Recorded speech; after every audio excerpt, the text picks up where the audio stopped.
अस्सलाम वालेकुम मेरे बच्चों, कैसे हैं आप? ठीक ठाक हैं? स्टार्ट करते हैं अपना आज का टेस्ट। फर्स्ट वन आप देख रहे हैं, instead of chemicals heat was used to sterilize instruments, clothing and other operating theatre equipments. Now it is very evident that your answer in this MCQ will be obviously option D. Why it is D? Because we have studied that we do not use equipments.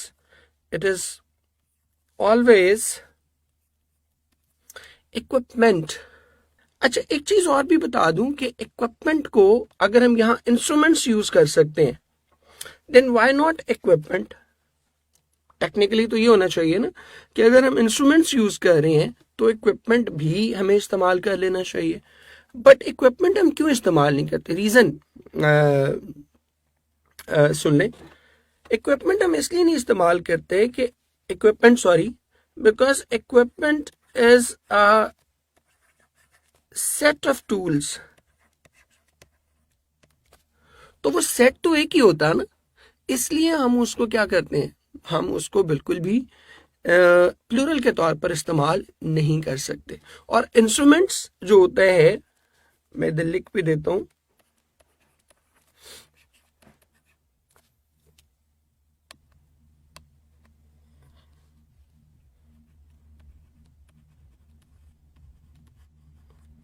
Instruments जो है ये क्या होता है? It's a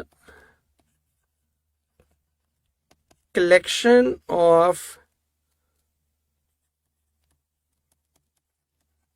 various tools. तो वो tool चूंकि अपनी सिंगुलर आइडेंटिटी भी रखते हैं, इसलिए हम उन्हें इंस्ट्रूमेंट्स के तौर पर तो यूज कर सकते हैं, लेकिन हम उन्हें इक्विपमेंट्स के तौर पर जो है वो यूज नहीं कर सकते. नेक्स्ट देखते हैं जी. But the holidays were the summer holidays, the 2 months vacations we got in the summer time and it was these months towards the whole year moved. अच्छा, यहाँ उस्ताद जी में एक जो आपको बड़ी जबरदस्त चीज लगेगी जब हम ये टेस्ट प्रैक्टिस कर रहे होंगे या इवन ये प्रैक्टिस एमसीक्यूज भी आप कर रहे होंगे, तो आप देखेंगे एक बड़ी अनोखी सी बात कि जितना जो भी आपका कंसर्न टॉपिक है ना, suppose we are talking about noun, तो जितने भी एरर आपको दिए जाएंगे वो सारे नाउन से रेलेवेंट ही होंगे. बहुत सारी जगहों पे मैंने देखा, बहुत सारी जगहों पे, बिकॉज जो इतने साल पढ़ा लेते हैं तो बहुत मल्टीपल एक्सपीरियंस आपका डेवलप हो जाता है. वहां पर वो ये करते हैं कि सपोज एक सेंटेंस दिया, ऊपर टॉपिक नाउन का है और नीचे 2 तो एरर्स नाउन के हैं, बट 2 एरर नाउन के हैं ही नहीं. तो अब जब 2 एरर नाउन के हैं ही नहीं, तो फिर तो बच्चे के लिए गेस करना या उस एमसीक्यू को अटेम्प्ट करना बहुत ईजी हो जाता है. बट यहां आप देखेंगे इंशाल्लाह उस्ताद जी में कि चारों एरर आप देखो, चारों के चारों एरर नाउन के हैं. And it's a very tough job. ये आसान काम नहीं है कि ऐसे सेंटेंसेस ढूंढना जिसमें चारों के चारों एरर एक ही पार्ट्स ऑफ स्पीच से बिलोंग करते हो. नाउन में तो चलो फिर भी थोड़ी कंसेशन आपको मिल जाती है, मल्टीपल नाउन्स यूज हो सकते हैं, ठीक है. जब आप बात करोगे प्रोनाउन की, जब आप बात करेंगे आर्टिकल की सपोज, या जब आप बात करेंगे प्रपोजिशन की, तो कितने आप सेंटेंसेस ऐसे ढूंढेंगे कि जिसमें चारों के चारों जो एरर्स हैं वो प्रपोजिशन के हो. It is a tough job, but इंशाल्लाह यहाँ हम आपको ये प्रोवाइड करेंगे इंशाल्लाह. उसका फायदा ये होगा कि जब आप 4 एरर नाउन के ढूंढ रहे हो ना, तो 5 एमसीक्यूज करने से आपके 20 नाउन प्रिपेयर हो जाएंगे. This is what you get ultimately. Holiday और हॉलीडेज हो सकता है. जो हमारी असल ऑप्शन है जिसको हमने टिक करना है, that is actually option beta, ठीक है. तो वेकेशंस जो है that is the right option, because we can not use vacations, it will always be vacation. वजह क्या है? यहां भी इट इज द कंप्लीट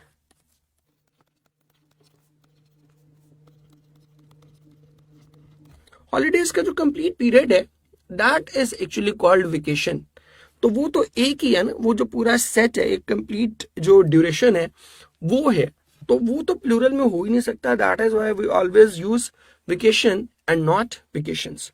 बाकी दीज मंथ्स ऑब्वियसली प्लूरल है, दीज लग गया तो फिर ऑब्वियसली मंथ्स ही आएगा.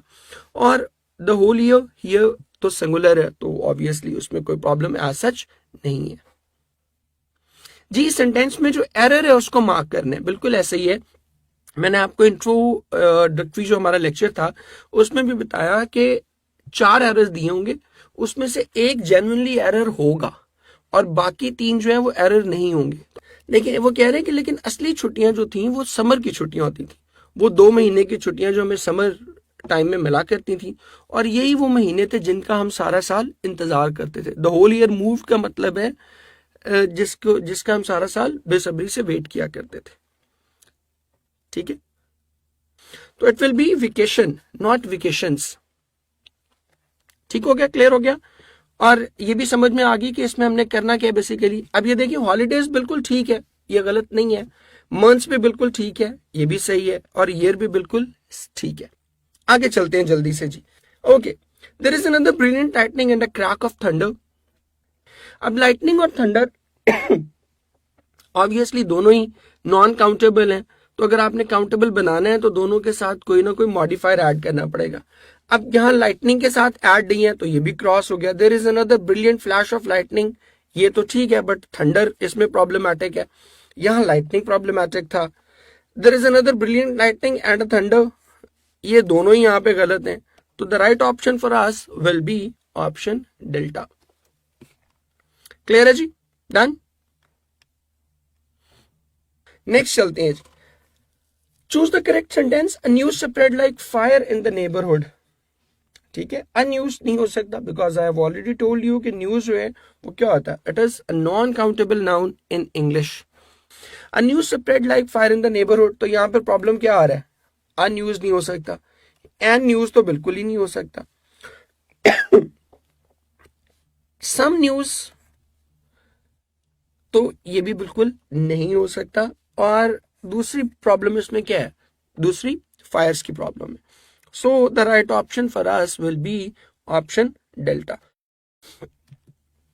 आगे जी, a baggage was brought out of the palace and placed in the car. Obviously यहाँ पर a baggage needless है.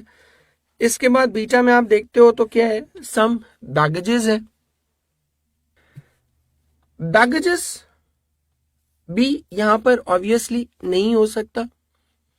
And then some baggage was brought out of the palace and placed in the car. Yes, that is the right option. Option Charlie.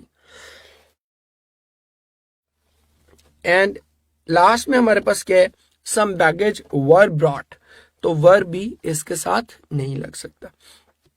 So हमने देख लिया, एक बार review कर देता हूं आपको. फर्स्ट वन में हमारी ऑप्शन, करेक्ट ऑप्शन क्या थी, that was delta. Second one में right option was vacation, beta. इसमें हमारा करेक्ट ऑप्शन क्या था, थर्ड वन में delta. Then we had the fourth one, इसमें भी हमारे पास करेक्ट ऑप्शन क्या था, दैट वाज डेल्टा. और लास्ट में आप देखिएगा कि यहां हमारे पास ऑप्शन क्या थी, दैट वाज ऑप्शन चार्ली. सम जो है ना, ये क्वांटिटी को डिफाइन कर रहा है, नॉट नंबर. अब बैगेज की क्वांटिटी हो सकती है बट न्यूज की क्वांटिटी नहीं हो सकती ना. Got it.